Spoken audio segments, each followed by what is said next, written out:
A questão 2 do formulário diz o seguinte: o esquema a seguir mostra a relação entre o comprimento de um telhado e a altura do pé direito.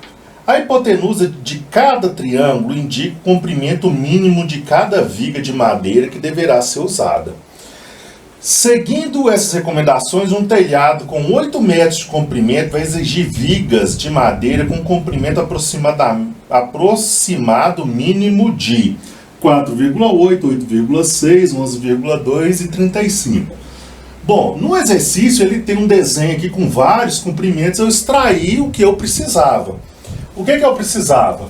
Era o comprimento de 8, não é isso? E o comprimento de 8 ele tem essa altura lá no exercício de 3,2. Então eu só extraí esse desenho para a gente fazer os cálculos. Como que a gente faz os cálculos aqui? Aqui eu tenho um teorema de Pitágoras também, um triângulo retângulo.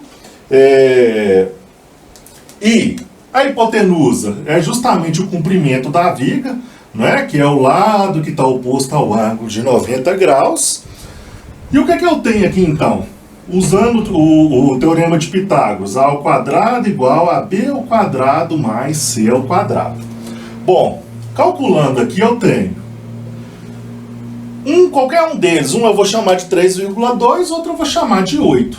Né? Eu sei que esses aqui não são hipotenusas, são os catetos. Então 3,2 ao quadrado mais 8 ao quadrado. Bom, quanto que é 3,2 ao quadrado? Bom, é só a gente fazer os cálculos, né? Eu tenho 2 vezes 2, 4, 2 vezes 3, 6, 3 vezes 2, 6, 3 vezes 3, 9, 4, 6 mais 6, 12, dá 1, 10. Duas casas depois da vírgula, duas casas depois da vírgula. Dá 10,24. Mais 8 ao quadrado é 8 vezes 8, vai dar 64. Somando a parte inteira aqui, eu tenho 64 mais 10, dá 74,24.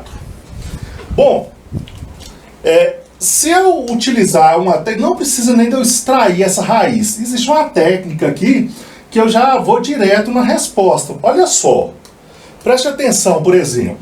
A raiz quadrada de 64 equivale a 8. E a raiz quadrada de 81 equivale a 9.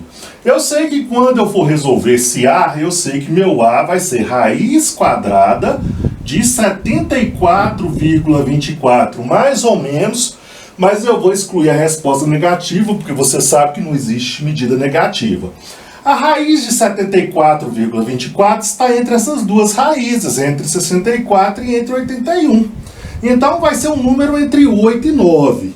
Eu tenho aqui nas minhas opções o número entre 8 e 9, a letra B, que dá 8,6 aproximadamente. Então, essa que é a resposta correta.